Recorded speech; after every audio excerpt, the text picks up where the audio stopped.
I'm getting sick. I've got phlegm. Something funny over there. Just you being useful. It's like a parody of usefulness. Even happy things just roll off you. They do, Ellen, they do. Oh, no. No, you don't! I would like to look in your eyes and see that you're feeling something. You're being ridiculous. 10 minutes of performance. Lie to me. What are you doing? Matt's on the couch. You're a marginal thief! Glad you came. I've been here. I just figured you were in some anger loop for 3 months, just screaming at the wall. This place is cozy.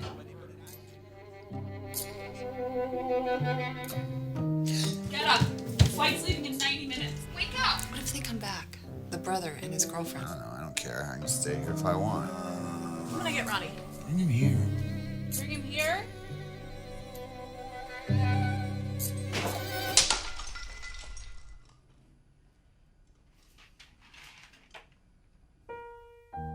Hey, can we go get ice cream? My treat. Unless you got cash, because, otherwise I have to go to an ATM. Mom, I need to show you something in the closet. Where's the girlfriend? I don't want to talk about it. Let's just not make a soap opera out of it, okay? I'm really glad that we could talk about this here in front of everyone. He is fine, right? You like Matt. He's your buddy. Ronnie hates me. What? No, I don't. You have told me that you love me so many times. Do you even have someplace to go Oh at my this God, point? has he always been like this? I'm not. All right, what was that? Fabergé egg. What do you think it was? It was a glass.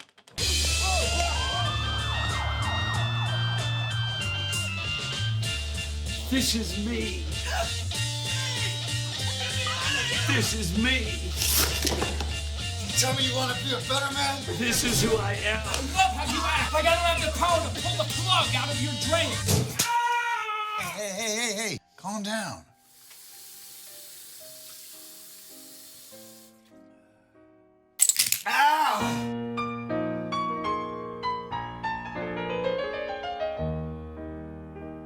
Guys, thanks so much for being here. Thank you for having us. Congratulations on this film. I love this film. I got the chance to see it this weekend, and it's exactly the kind of movie that I usually flock to, which is really screwed up men being screwed up in the funniest, most damaging ways possible. Josh, it's a sensitive portrayal, and it's dramatic, but at the same time, it must have been a lot of fun to embody this character at times. Yeah, I mean, he's sort of relentlessly fearless of anything and everything in terms of what the normal constraints of being a guy who's got responsibilities are. I mean, he just doesn't have a job, he doesn't have a home, he doesn't have anybody to answer to, and anybody... He's like a freelance web designer, right? Is that what you're asking me? I don't know what he does, because he doesn't know what he does. He has a lot of fun to play. But not a job. Yeah, exactly. Well, there's that great moment where she says, well, you were supposed to design my website for me. I gave you $300. And he's like, yeah, whatever. I was never going to do that. And on the other side, Stephen, your character is the responsible one, the brother who thinks he has everything together, but he kind of doesn't, as we see with his relationship with Mickey's character, right? Yeah, that's right. He's kind of a mess too, but he's approaching his life from a different angle. Trying to be responsible, start, a family, have a kind of adult job, and act like he's got everything together. But when his brother comes around, we discover that he's got a lot of problems too. He's got a lot of sort of hidden machismo and need for kind of male camaraderie to a certain degree. Fucked up male camaraderie. Yeah, definitely. And Mickey, your character is kind of, you're not necessarily in between these two men, but you're the one that knows that he's not what he thinks he is to a certain degree, right? Yeah, right. I think really I liked about Farrah the most was that she was just as much of a mess as them, even though maybe on the outside it didn't seem that way. But then their relationship was messy. I think that's what I really love about this movie in general, is the celebration of mess. Everybody's a mess. You two are hiding that you're a mess, and Lucy, your character knows that she's a mess, but is doing everything that she can to keep it together. Yeah, I think just to echo what Mickey's saying, that and what everybody's saying is that what drew me to the script and certainly to the character is that all of them are so complicated. They're so weird and funny and wonderful, and they make terrible mistakes. She's a bad mom and a great mom at the same time, and that's everybody, I think, in this script. They're both terrible and wonderful simultaneously. But she's the only mom. Yeah, I'm the bad mom. John, how did this movie come to you? What were you thinking about when you were writing it? Well, first off, I think we initially wanted to write something small, actually. I had a script that was very big, and when I was developing it, it was going to be set in New Orleans and stuff, but it got way too big. So it was actually, I wanted to do something small and then personal, and I have an older brother, and so that kind of got the ball rolling. Is your relationship anything like this relationship? It is a complicated relationship. I wouldn't say my older brother is anything like Matt, thank God. But it's, there's certain strains of us in actually both of the characters. And certain, avoidances and certain buried grudges and stuff. Well, that sounds horrible when I talk about it. But no, I mean, we still communicate. We're still friends and stuff. And but I could draw on something like that. There's a lot of history that I could draw on, and sort of a lot of, and some darkness and some stress and some anxiety, and that was really what kind of inspired. I was inspired by anxiety, basically. Josh, this is produced by David Gordon Green, who you worked with before on Undertow, right? An incredible performance from you in that film. And I remember when I saw that movie, I was watching it behind the scenes, and you said that while making that movie, you were kind of tormented, or that you were exhausted, that you were just sort of psychologically really screwed up. How did you bring any of that to this movie, The Mend? Do you remember that when you were shooting that? Yeah, no, you're talking about David's, I think, his third film called Undertow, and my brother and I made the documentary about the making of Undertow called Under the Undertow, which is sort of capturing all of the madness of a very small independent film, which this is in some ways even a much smaller film with as big of ambitions. And I mean, that was a character who, to an extent, killed his own children. So there's a little bit of a difference between that guy and Matt. The character in this movie, look, he's not a villain. He's not a criminal. He's just a guy that each one of us, I think, knows, where it's the guy who you've been going to the bar with for years, but every single time you go, you end up in a fight because of him. Or every single time you invite him over for dinner, it gets uncomfortable because he's just becoming angrier and more bitter and more acerbic in his ways. So he's very different from that character. And that character was very taxing in a very different way than this was sort of fearless and fun, even though I would say the challenge of the filmmaking that we all had was that it was very constrained, and we were in this tiny house that John and Minna actually live in for most of it, and a lot of it was guerrilla, and a lot of it was, thriving filmmaking, because the only way it's going to come to life is if it is organic, because there's no money underneath it. So that to me makes oftentimes the most interesting films these days, because you have to be creative because you don't have the resources to do anything else. And in the case of this movie, John spent as long as a year storyboarding it and making these shots and these very complex stories come to life in this very tiny environment, and then going down and shooting in the streets of New York City. And Steven and I did a great scene one night in the middle of the subway where there was a guy passed out on the bench next to us, and we actually filmed a scene, and he never knew that there was a film crew there. I mean, it was some fantastic stolen moments. The best one visually, I think, is when you guys are going down into the subway, and it is a movie that I think is capturing a side of New York City life that all of us feel like we know a little bit, which is, trying to make ends meet and trying to live in small apartments and trying to have family that show up that you don't really want them to stay longer than a day, and dealing with each other. We see so many movies that take place in New York, and this was the first movie certainly that I've ever worked on, and maybe one of the first that I've seen that showed my New York, like a New York that I recognize. It's not just like rich people and their fabulous apartments, but it was like it's not just friends. It was like the kind of, it was the subway experience and the walks along the Hudson that are familiar to me. I really appreciate that. I'm glad that you brought up how John storyboarded the film, because this is a movie that takes place in one apartment. It is about people talking a lot of the time, but it feels very cinematic. You did an incredible job of moving the camera around, making everything feel pointed and like it was on beat, rather than I think what we've become used to a little bit with independent films, which is a sort of meandering, kind of everybody's figuring it out while they're working along. This doesn't really seem like it's coming from a filmmaker's point of view. When you knew that you were going to do something small and something low budget, was that something that you were really focused on as well? That you're like, sure, it's going to be this, but it has to be that as well. Yeah, exactly. I mean, I think that's a good way of putting it. I only feel comfortable if I've really prepared for something. A lot of directors can get on set and just sort of shoot from the hip and keep things extremely loose throughout and still be able to get great stuff. I don't think that's my strong suit. And I knew that the more that things were planned, the more we could kind of create a fluid visual life for the movie. And there were certain things that we really wanted. We wanted certain lenses. We wanted to shoot full widescreen. We wanted a dolly. And I've worked with Chris Teague, the cinematographer, since film school. And we were able to basically just talk through everything and go through what was really feasible and what. And what maybe certain ways of simplifying things and maybe ways of tailoring the apartment to the shots we were trying to do. But yeah, I mean, preparation is what keeps me from completely losing it on set. I think. Does that lead to? I mean, did you have any improvisation? Or did you guys follow the script for the most part pretty spot on?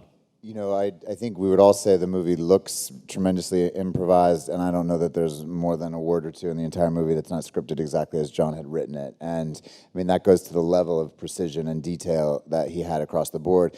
I mean, I do think your question is interesting because I think independent film sometimes these days has become a bit lazy in that you just get a couple handheld cameras and shoot the script. And in reality, in John's, pretty extraordinary cinephile mind, I mean, this is a guy who truly understands the history of cinema and has a great appreciation for a massive amount of great filmmakers and why they're great filmmakers, and was really referencing shot for shot movies like Scorsese's Mean Streets and Woody Allen and John Cassavetes and these really amazing filmmakers, and I think he could go through and break the film down for you even before he shot it, saying these are the things that he was going to attempt to homage in those films that he loves, like the San Gimignano Festival that they get into the fist fight in, has almost duplicated moments of. So that you could say that was actually one of the biggest improvisations in the whole movie because we shot Stephen walking through the San Gimignano Festival, this big food festival in Little Italy, and.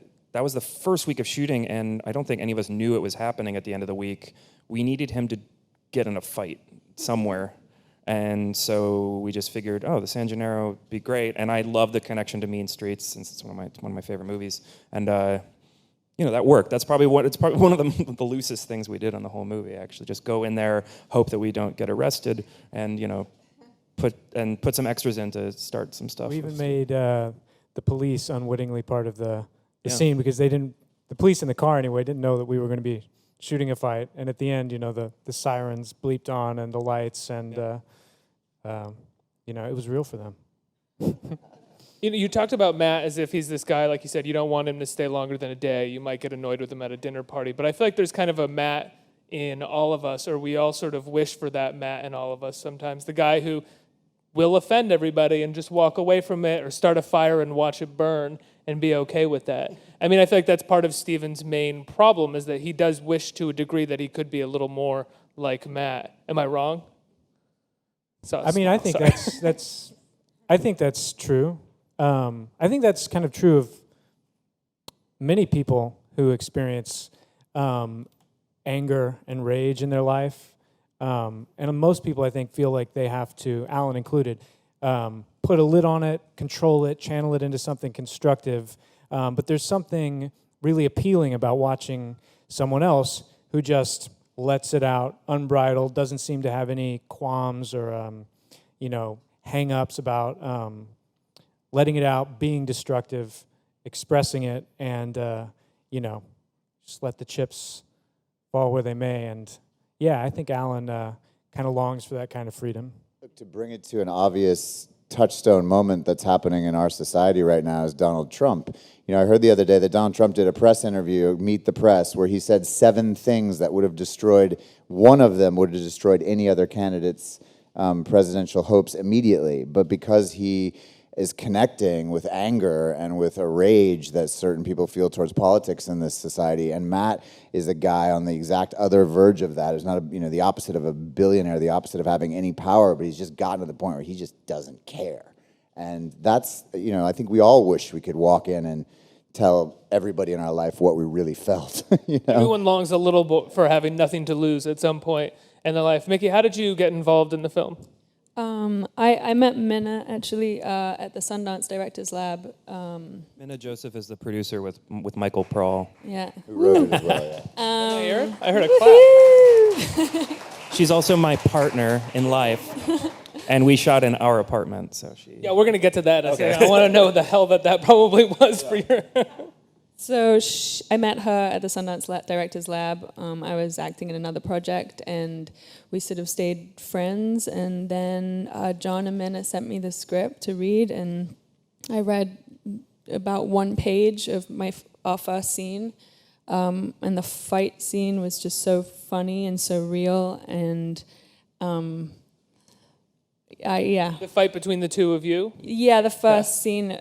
Can I talk about people coming in my face? Yeah, you can talk about it here. Yeah, That's what I this just did. That's what so this platform is deal for. with that. No, I wanted to have that fight on screen, and so I don't think I finished the script. I just texted. It's a very intimate fight, like you don't really see in movies or TV, but almost everyone in this room has probably had with a partner at some point, and it's really appealing because of that. Speak for yourself, Steve. No, just kidding. No, I love that scene so much. That is such a it is it's an extreme thing that he's trying to do, but I think every relationship has had that conversation, be it something extreme like that, or just some sort of weird, confusing thing that happened during sex that you're trying to explain away rather than deal with, I do want to ask you about shooting in your own apartment. How many days were you shooting that apartment? Did you sleep there while you were shooting there? We shot 25 days total, 26 days total. And we shot in the apartment 19 of those days. And yeah, I slept in our bedroom, and Minna slept in the living room because we had to size down our bed in our bedroom to shoot around it. So we sized down to like a junior size bed or something. And we rent the apartment, we're not precious about it. So that actually was almost easier, I'd say. We weren't worried about damaging walls because they were our walls, and we knew we could fix them easily, and we weren't going to freak anyone out. But it's tough. We have neighbors, and we're stuck with those neighbors once we stop rolling. So there's a lot of negotiating. Did anyone say anything to you? Sure. Yeah. One neighbor was particularly blackmailed his way into the film. Yeah, I think we had to buy a couple people off in small ways. Wait, I want to hear that conversation. Well, at one point, one of our neighbors, we had to. 4 producers listed are the neighbors. One of our neighbors, we had to basically sort of send her off to another apartment so that she would be able to get more sleep. Mainly not because we were making a lot of noise, but because literally just walking was being loud. Because we would have a lot of late nights. The party was alone is 4 nights from 8 p.m. to 6 a.m.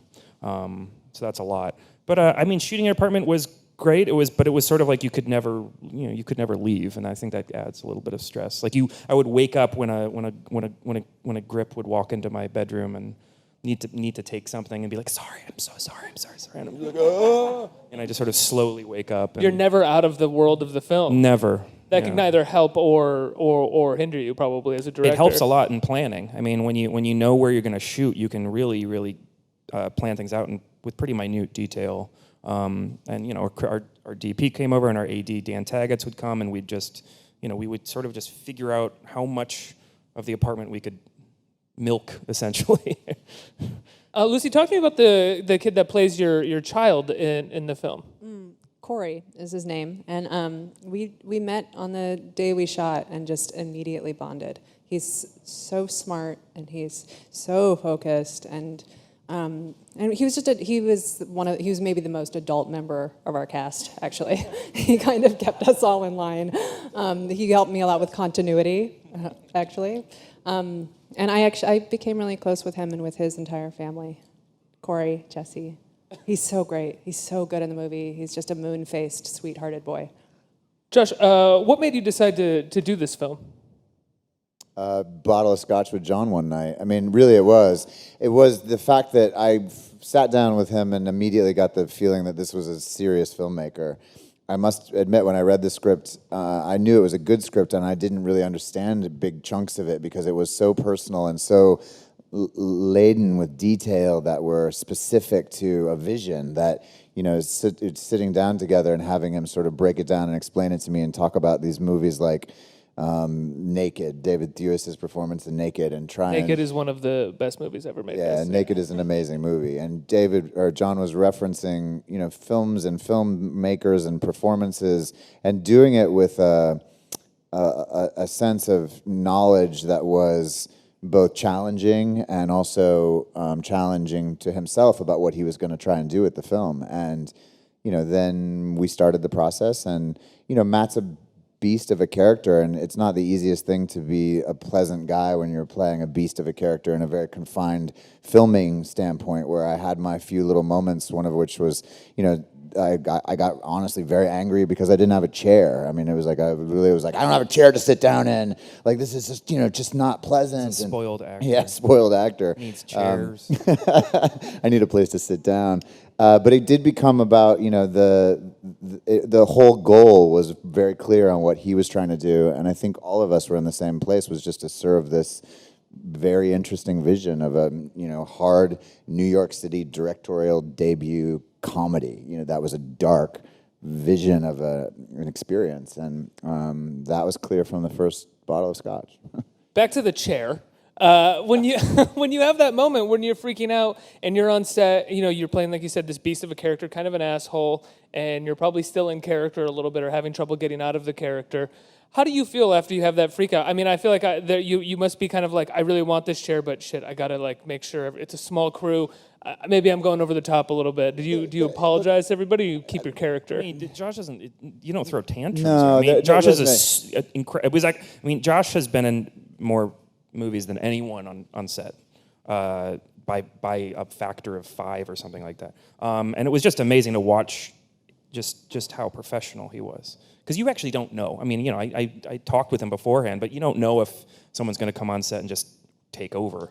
But he was just such a pro and so, you know, measured about things. And, you know, his character is going to dark places in half the scenes, and, you know, that makes you dark a little bit. To an extent, that was the challenge of not letting this guy into your soul where you're going to go home and be a prick to your kid, you know, much less be a prick to a crew that's also busting its ass, or, you know, and so that my relationship with Steven becomes enjoyable from a working relationship, as opposed to, I've seen actors where they come in and, you know, they game in a way where it becomes manipulative and controlling, and it can really work for a performance, but doesn't necessarily work for the whole experience of making a movie. And in this case, I think we all knew that that would have not served the movie well. So there were times where I guess I was probably not acting like Matt, where if I was more Matt, I would have been a lot more of an asshole, actually. And I had to sort of suppress that. And the experience of it was much more collaborative and I think interesting for all of us, because we all had one specific goal, which was to tell John's story. Absolutely. I think we have some time for questions. Right here. You've touched upon every part of filmmaking: writing, editing, directing, both shorts and feature-length films. Do you think it's important to have exposure in order to get the best product?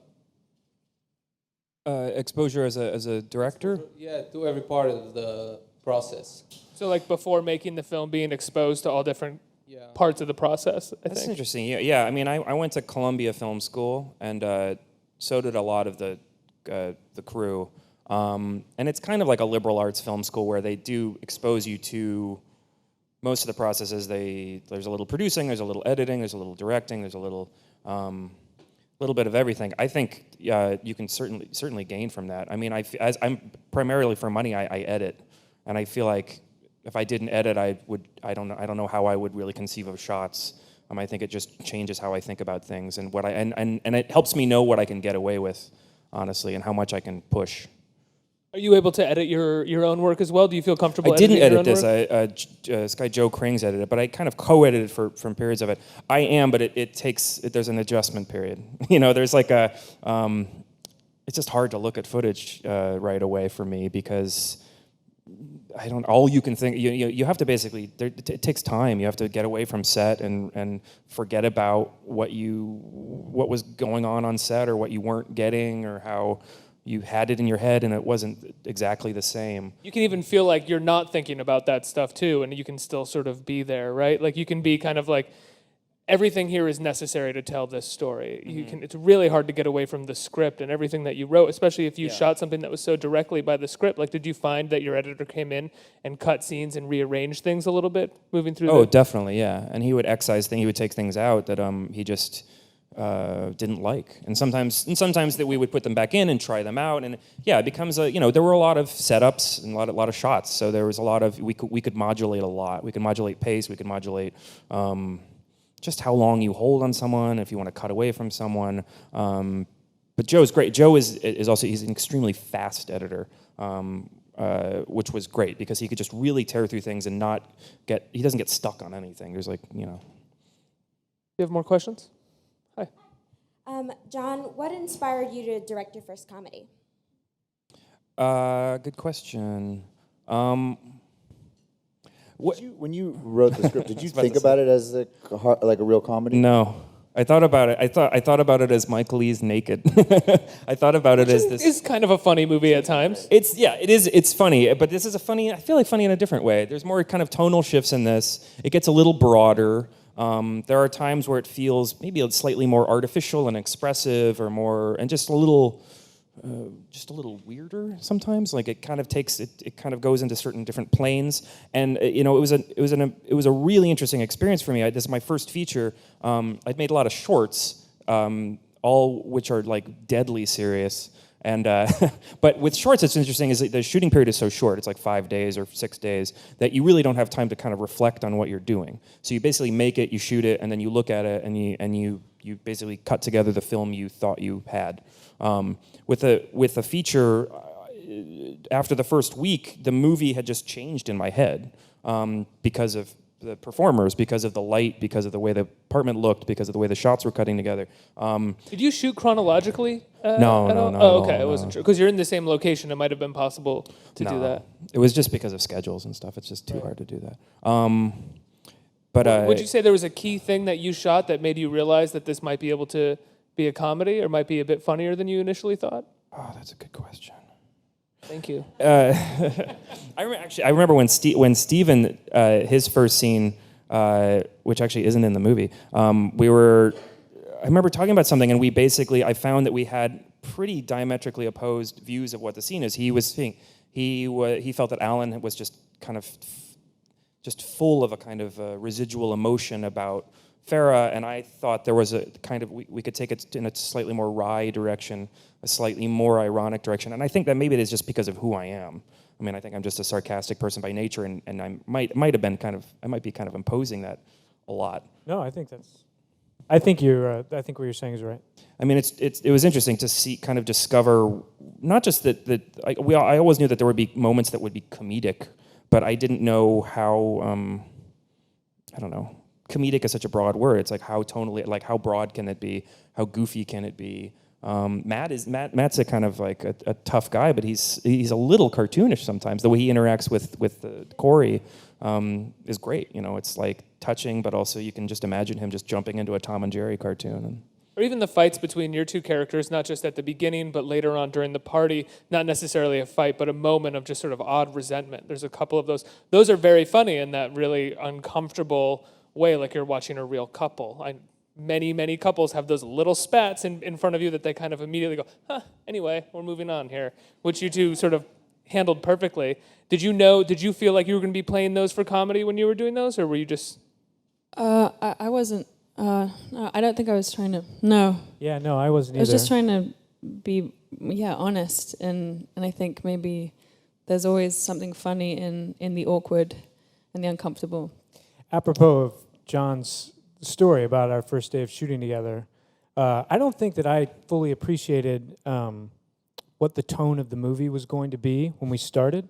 So, and I love the tone But of the movie. I don't think I did either. It's wonderful. But yeah, I think we were approaching everything pretty earnestly. Which makes it funnier, I would say, at times, if you approach it with reality. Do you have any more questions out here in the audience? Last question. Oh, hi. Yeah, I just had one question. What kind of scotch were you guys having when you had your little talk about everything? I drank Johnny Walker Black. That's what we were drinking. Little plug at the end there. Yeah. Johnny Walker Black. Johnny Walker, you guys are welcome to send AOL some. Guys, thank you so much. Congratulations you. on the film. And Thank people you can very see this film this weekend, right? Yeah, opens this Friday. Opens this Well, Friday. I actually have a question. Can you download it this starting Friday as No, well? not starting Friday. In September. In It's September. gonna like probably 3 or 4 weeks. It's gonna be available online on Awesome. iTunes, Amazon, and stuff. Awesome. Thanks But so opens much, Friday. guys. Thank you for being Thank here. you. Thanks.